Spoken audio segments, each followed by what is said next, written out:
निशिर-मोलो वीरेंद्र को अपने साथ ले गए और ये सभी घर से निकलकर तांत्रिक महाराज के पास पहुंचे। तांत्रिक महाराज, आप ठीक हैं? हम तो ठीक हैं, लेकिन जो अभी हुआ आप सभी ने देखा। निशिर-मोलो उस आदमी को ले गए, लेकिन वो वापस कैसे आ सकते हैं? वो तो चले गए थे ना। हे भगवान, एक तरफ उस संक्रमण का डर जो पूरे देश को अपनी चपेट में ले रहा है, दूसरी तरफ दमयंती और तीसरे ये निशिर-मोलो। ऐसा लग रहा है कि खतरा हर तरफ से हमारी तरफ ही बढ़ रहा है। जब तक हमें निशिर-मोलो के वापस आने का रीजन पता नहीं चल जाता, तब तक हमें उनसे उसी तरह खुद को बचाना पड़ेगा जैसे पहले बचाया करते थे। दमयंती की अगली चाल क्या होगी, हमें उसके लिए भी तैयार रहना होगा। फिलहाल हमें अपना पूरा ध्यान इस संक्रमण को रोकने में लगाना है। इस तरफ दमयंती अपनी गुफा में बैठी एकदम जली कटी जा रही थी। उसने सामने रखा हुआ अग्निकुंड भी लात मारकर गिरा दिया। मेरा वीरेंद्र कहाँ है? कौन थे वो 4 नकाबपोश जो उसे ले गए? दमयंती, ये तुम क्या कर रही हो? तुमने क्रिया में इस्तेमाल होने वाले अग्निकुंड में लात क्यों मारी? ये काली विद्या का अपमान है। हे काली दुनिया की देवी, क्षमा करें। आप ही बताइए, वो 4 आदमी कौन थे? पहले तो वो मुझे सिर्फ सपने में दिखा करते थे, अब वो असल में कैसे आ गए? और वो वीरेंद्र को कहाँ ले गए? वो निशिर-मोलो है दमयंती। कौन है वो निशिर-मोलो? तुमको याद नहीं क्या, जब तुम महाराज के साथ सिंहासन पर बैठी थीं, तब कुछ फरियादी आए थे। हाँ, वो ये पूछ रहे थे कि महाराज उन लाशों का क्या करते थे, और फिर मैंने उनको खत्म कर दिया था। हाँ, असल में जो आखिरी मुर्दा तुम्हारे पास आया था, उस मुर्दे को ले जाने वाले 4 नकाबपोश आदमियों को महाराज के सिपाहियों ने मार दिया था। उन्हीं की आत्मा मरने के बाद निशिर-मोलो बनी और तब से ही ये बेरमपुर में भटकते थे। मेघना ने इनको महाराज की लाश देकर वापस भेज दिया था, लेकिन अब ये वापस कैसे आ गए इसका ज्ञान मेरे पास भी नहीं है। ये मुझे मेरे सपनों में क्यों नजर आते थे? क्या इसके बारे में भी तुमको कुछ नहीं पता? जिस तरह भगवान अपने भक्त को पहले ही चुन लेता है, उसी तरह शैतान ने भी तुमको पहले ही चुन लिया था, और शैतान जिसको चुन लेता है वो उसके भविष्य काल की कुछ तस्वीरें उसको पहले ही दिखाना शुरू करता है। इस पर दमयंती ने अपने सपने को फिर से याद किया। आधी रात का पहर था, चारों तरफ घना जंगल। दमयंती डरी सहमी सी अंधेरे के बीच खड़ी थी। ये मैं कहाँ आ गई? क्या मैं सही जगह हूँ? वो इधर उधर देख रही थी, लेकिन घने जंगल के अलावा कुछ भी नजर नहीं आ रहा था। तभी उसे एक आवाज सुनाई दी। ये आवाज सुनकर वो अचानक से डर गई और झाड़ियों के बीच जा छिपी। उसने देखा कि 4 आदमी कंधे पर एक ताबूत उठाए आगे बढ़ रहे हैं, और उन्हें पहचानते ही वो बेहद डर गई। हे काली दुनिया की देवी, मुझे बचा लीजिए। तो क्या मैं उनसे बचने के लिए ऐसे भी भटकती फिरूंगी? वो मेरा भविष्य है। भविष्य कभी भी बदल सकता है दमयंती। उन्होंने बस तुमको आगाह किया है कि वैसा हो सकता है। नहीं, ऐसा कभी नहीं होगा। मेरी शक्तियों के आगे दुनिया की कोई शक्ति बड़ी नहीं है। मैं कभी किसी से नहीं डरने वाली। इस तरफ पूरे भारत में महामारी फैल रही थी। सभी लोग अपनी अपनी दुकान, ऑफिस और कार्यस्थलों को बंद करके घर में बैठे थे। हर मोड़ पर, हर चौराहे पर, हर गली के नुक्कड़ पर पुलिस बल तैनात था। उस समय सिर्फ राशन लेने वाले लोगों को ही बाहर निकलने की इजाजत थी, और चेहरे से मास्क होना अनिवार्य था। मास्क का चेहरे पर ना होना एक बहुत ही गंभीर अपराध जैसा बन गया था। उस संक्रमण के चलते लोगों की मौतें भी अब बढ़ती जा रही थी। मुझे छोड़कर क्यों चले गए जी? मुझे भी अपने साथ ले जाते। मैं इतनी बड़ी जिंदगी कैसे गुजारूंगी। तभी वहां पर उस मृत आदमी का बेटा आया। राजू, तू अकेला कैसे आया है? मोहल्ले वालों को बुला कर ला, अर्थी उठने का समय हो गया है। माँ, कोई भी पड़ोसी साथ आने को तैयार नहीं। कह रहे हैं कि तेरा बाप कोरोना वायरस की वजह से मरा है। अगर हम उसकी लाश के करीब जाएंगे तो हमें भी वो वायरस लग जाएगा। हे ऊपर वाले, ये तो कैसा कहर ढा रहा है। मेरे पति की लाश पड़ी है और उसको अर्थी देने को भी कोई तैयार नहीं है। वो औरत फूट फूट कर रोने लगे, लेकिन वो समय ही ऐसा था। कोरोना वायरस के चलते इंसान अपने ही जैसे दिखने वाले दूसरे इंसान को अपना दुश्मन समझ बैठा था। जो मर्द काम करने के शौकीन नहीं थे, जो हर दूसरे दिन छुट्टी करके घर पर आराम फरमाने की आदत रखते थे, वो लोग भी उस समय यही दुआ कर रहे थे कि जल्द ही लॉकडाउन खुले और हम काम पर जाएं। घर में बैठे बैठे और अपनी गली को देखते देखते सब लोग ऊब चुके थे। मेघना, अब तो ये संक्रमण बढ़ता ही जा रहा है। लोग एक दूसरे से हाथ मिलाने तक से डर रहे हैं। हे भगवान, तूने ये हमें किस तरह से बेबस कर दिया है। कैसे बचे इस महामारी से? हमें कोई तो रास्ता दिखाओ। तभी इन सभी को एक आवाज सुनाई दी। बेरमपुर वासियों, आपसे विनती है कि सभी अपने घरों में रहें और सुरक्षित रहें।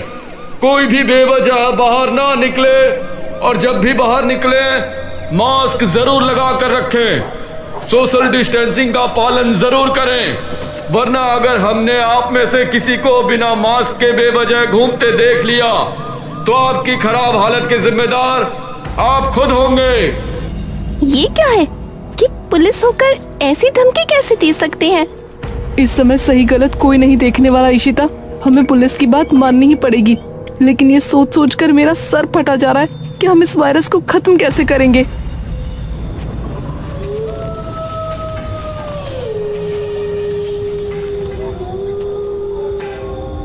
रात के 12 बजे एक पुलिस वाला बेरमपुर के चौक पर तैनात था। अरे, इतने रात में तो कोई ना आया। अब तो मेरी लाठी भी पड़ी पड़ी ऊब गई है। तभी उसको सामने से एक बाइक आती हुई नजर आई।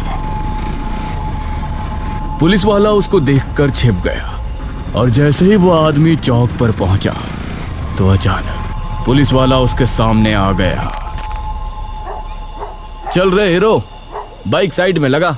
वार्निंग देने के बाद भी घूमने का शौक खत्म नहीं हो रहा है ना। अब देख कैसे मैं तेरी कमर का गुंबद बनाता हूँ। ये सुनकर उस लड़के ने पुलिस वाले को अपनी जेब से एक 500 का नोट निकाल कर दिया। जाने दो ना साहब, आते समय भी एक और नोट दूंगा। ये सुनकर पुलिस वाला मुस्कुराया। ठीक है, लेकिन 1 घंटे के अंदर वापस आ जाइयो। बड़े साहब आ गए तो मैं भी कुछ ना कर पाऊंगा। जी जरूर। ये कहकर लड़का वहां से चला गया।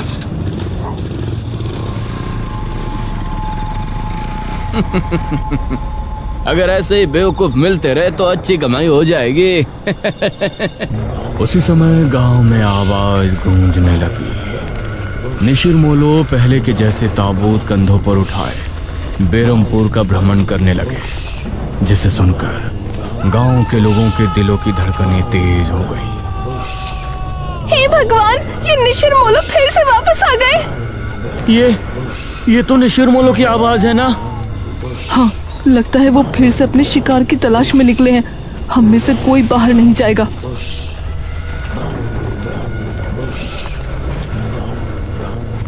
अरे, ये कौन है भाई, इतना शोर कर रहे हैं? उसने देखा तो सामने से निशिर मोलो आ रहे थे। अरे, ये कौन है?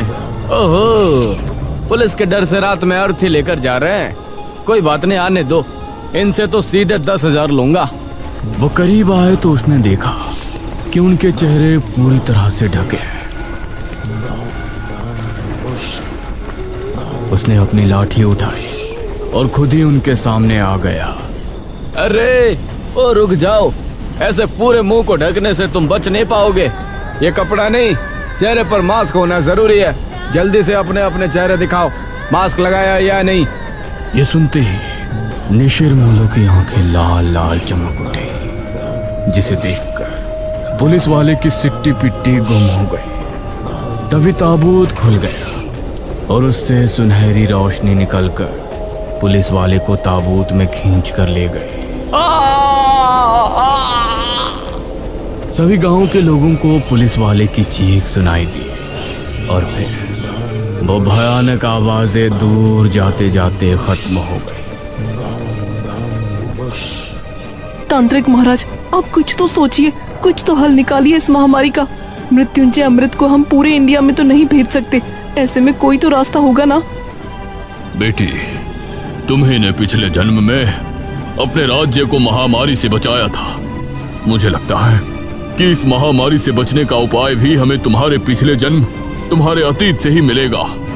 यह सुनते हुए मेघना तांत्रिक महाराज को बड़े गौर से देख रही थी। शायद ही उसे उनकी बातें समझ आ गई थी।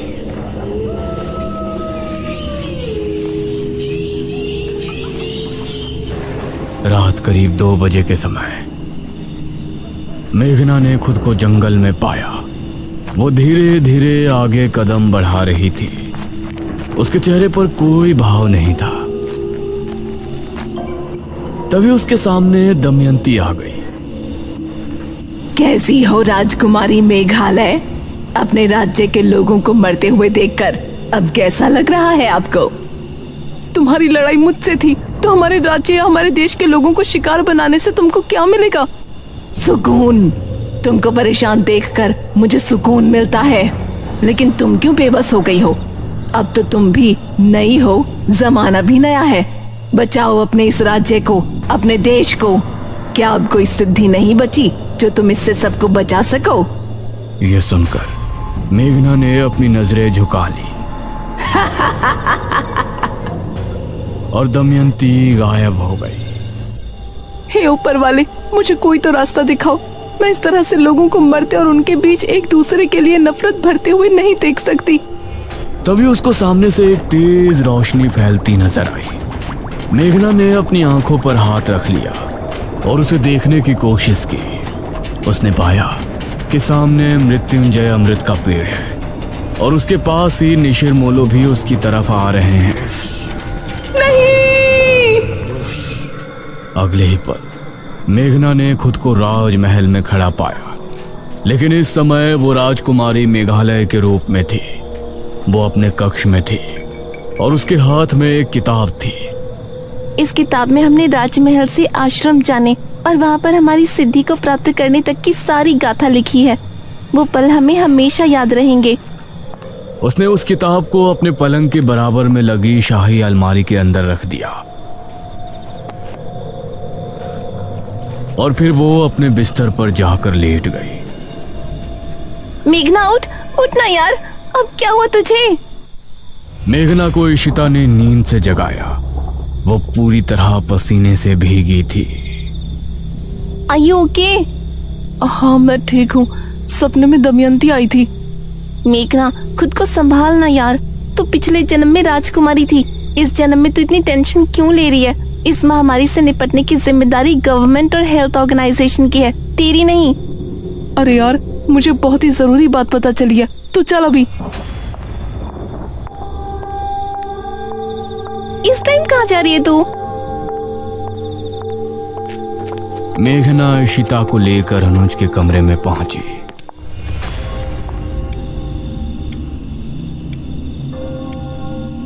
अनुज, जल्दी उठो। अनुज आंखें मलता हुआ उठ बैठा।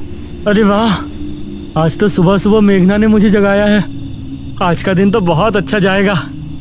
अरे ओ मजनू, सुबह नहीं, रात के 2 बज रहे हैं। अरे इस समय क्या हुआ मेघना, सब कुछ ठीक तो है ना? हम तीनों को अभी राजमहल जाना होगा। इस समय वो भी राजमहल? अब तुमको वहाँ क्यों जाना है? ठीक है, तुम दोनों बस सवाल पूछते रहो, मैं अकेले ही जा रही हूँ। ये कहकर मेघना कमरे से निकलने लगी। अरे रुको, मैं भी चल रहा हूँ यार। इशिता और अनुज भी उसके पीछे हवेली से निकले और ये अब तीनों राजमहल की तरफ रवाना हो गए। मेघना बहुत तेज तेज कदम बढ़ा रही थी और 20 मिनट चलने के बाद राजमहल इनके ठीक सामने था।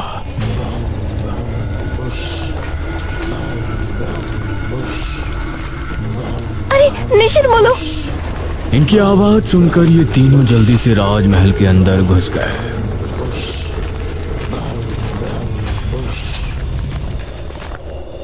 थैंक गॉड, मुझे तो लगा था कि आज हम गए। मेरे साथ आओ। मेघना अपने कक्ष में पहुंची।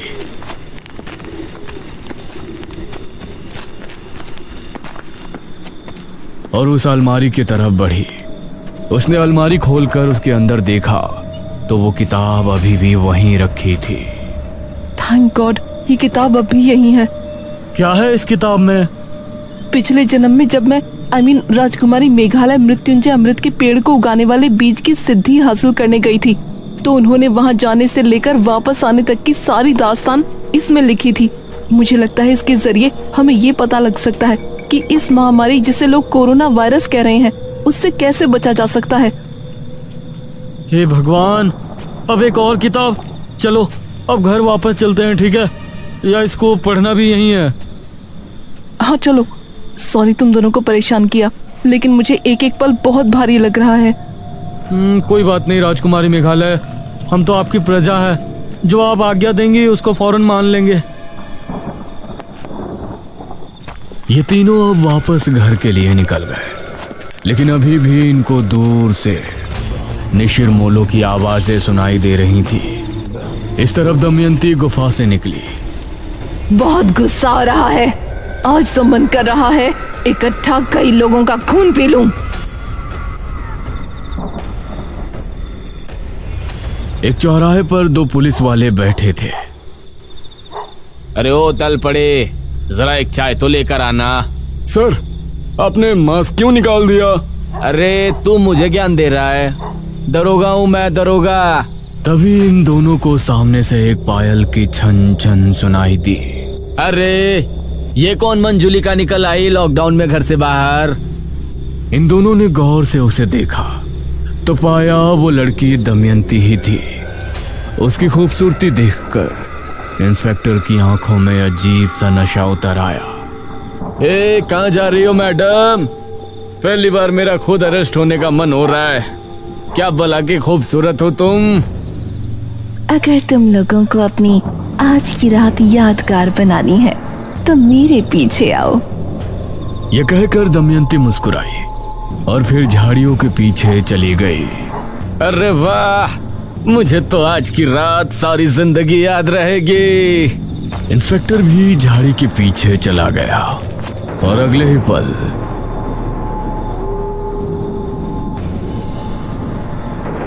उसके कपड़े बाहर आ गिरे।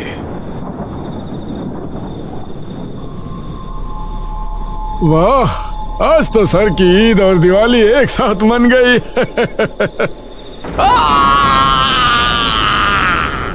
इंस्पेक्टर की चीख सुनकर कांस्टेबल हैरान रह गया। क्या हुआ सर?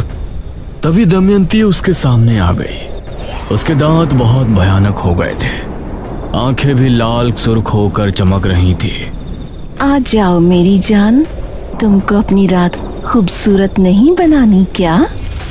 ये कहते हुए दमयंती ने कांस्टेबल को कसकर गले लगा लिया और उसकी चीख फिजा में गूंज गई।